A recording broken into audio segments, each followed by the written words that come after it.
The Death of Ivan Ilyich by Leo Tolstoy, Chapter 7. How it happened, nobody could say, because it came about step by step, unnoticed. But by the third month of Ivan Ilyich's illness, his wife, his daughter, his son, the servants, the acquaintances, the doctors, and above all he himself, all knew that the only interest he held for other people now was this: how soon he would finally vacate his place, release the living from the strain of his presence, and be released himself from his suffering. He slept less and less. They gave him opium and began injecting morphine, but it brought no relief. The dull anguish he felt in that half-drugged state was a relief at first, simply because it was something new, but soon it became just as tormenting as the open pain, or worse. Special dishes were prepared for him on the doctor's orders, but those dishes grew more and more tasteless to him, more and more disgusting. Special arrangements had been made, too, for his bodily needs, and every time it was a torment. Torment from the filth, the indecency, the smell, and from knowing that another person had to take part in it. Yet out of this most unpleasant business came Ivan Ilyich's one comfort. It was always Gerasim, the butler's young helper, who came to carry things out. Gerasim was a clean, fresh-faced young peasant, filled out on town food, always cheerful, always bright. At first the sight of this man, always clean, dressed in his Russian way, doing this repulsive work, embarrassed Ivan Ilyich. Once getting up from the commode, too weak to pull up his trousers, he dropped into a soft armchair and stared in horror at his bare, powerless thighs, the muscles standing out sharply on them. Then Gerasim came in, with his light, strong step and thick boots, spreading around him a pleasant smell of boot tar and fresh winter air. He wore a clean hemp apron and a clean cotton shirt, the sleeves rolled up over bare, strong young arms. Not looking at Ivan Ilyich, clearly holding back the joy of life shining in his face, so as not to wound the sick man, he went up to the commode. "Gerasim," said Ivan Ilyich weakly. Gerasim started, obviously afraid he had done something wrong, and quickly turned his fresh, kind, simple young face to the sick man. It was a face only just beginning to show a beard. "Yes, sir. This must be unpleasant for you. Forgive me. I can't help it." "Oh, please, sir." And Gerasim's eyes flashed, and he bared his young white teeth. "Why shouldn't I take a little trouble? You're a sick man." And with deft, strong hands he did his usual work, and went out, stepping lightly. 5 minutes later, stepping just as lightly, he came back.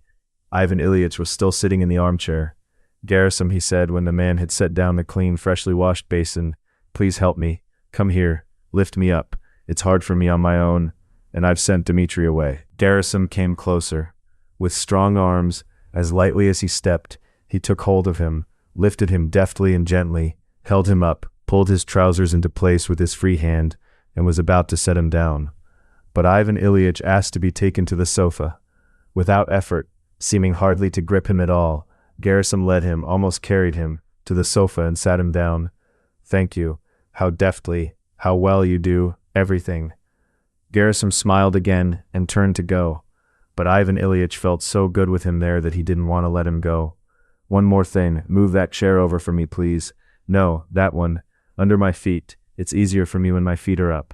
Gerasim brought the chair, set it down without a sound, lowering it evenly to the floor in one motion, and lifted Ivan Ilyich's legs onto it. And it seemed to Ivan Ilyich that he felt better in the moment Gerasim was holding his legs up high.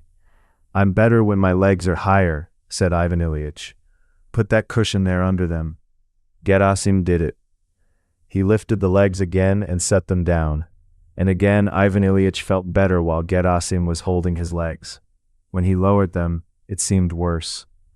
"Gerasim," he said to him, "are you busy right now?" "Not at all, sir," said Gerasim, who had learned from town people how to speak to gentlemen. "What do you still have to do?" "What's left to do? It's all done, except the wood wants splitting for tomorrow." "Then hold my legs up for me, a bit higher. Can you do that?" "Of course I can." Gerasim raised the legs higher, and it seemed to Ivan Ilyich that in that position he felt no pain at all. "But what about the wood?" "Don't you worry about that. There's time enough." Ivan Ilyich told Gerasim to sit down and hold his legs, and talked with him. And strange to say, he thought he felt better, all the while Gerasim was holding his legs. From then on, Ivan Ilyich would sometimes call for Gerasim and have him hold his legs up on his shoulders, and he loved talking with him. Gerasim did it easily, willingly, simply, and with a kindness that touched Ivan Ilyich to the heart. Health, strength, the vigor of life in everyone else offended Ivan Ilyich. Only Gerasim's strength and vigor didn't wound him. They calmed him. Ivan Ilyitch's worst torment was the lie that everyone for some reason had agreed on, that he was only ill, not dying, and that he need only stay calm and follow his treatment, and then something very good would come of it. He knew better. Whatever they did, nothing would come of it but more agonizing suffering and death. And the lie tormented him. It tormented him that they refused to admit what they all knew, what he knew, that they chose instead to lie over him about his terrible situation, and wanted him, forced him, to take part in the lie himself. This lie acted out over him on the eve of his death, this lie that dragged the terrible solemn act of his dying down to the level of their visits, their curtains, their sturgeon for dinner. It was horribly painful for Ivan Ilyich, and strangely many times, while they went through their performance over him, he came within a hair of shouting at them, "Stop lying.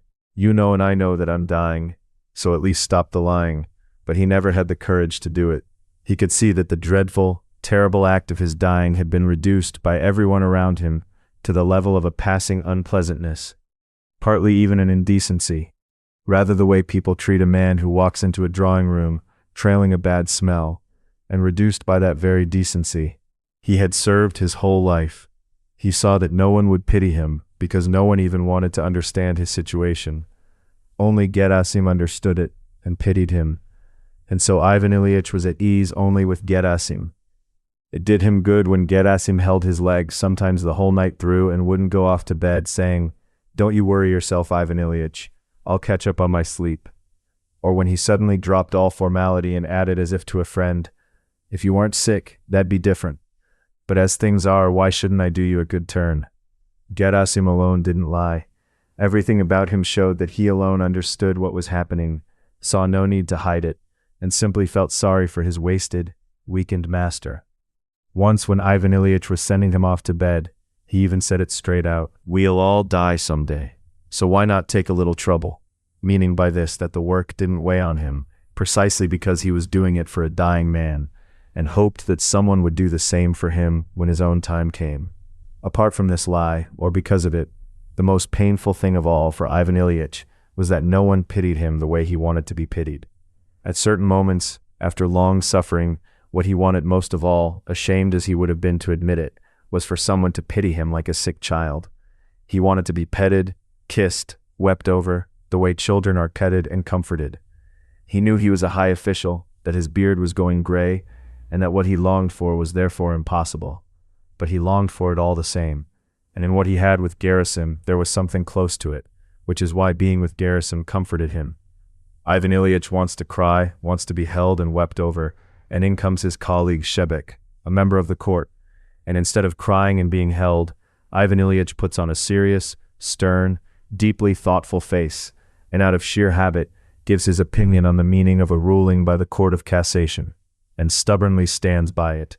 This lie, all around him and inside him, poisoned the last days of Ivan Ilyич's life.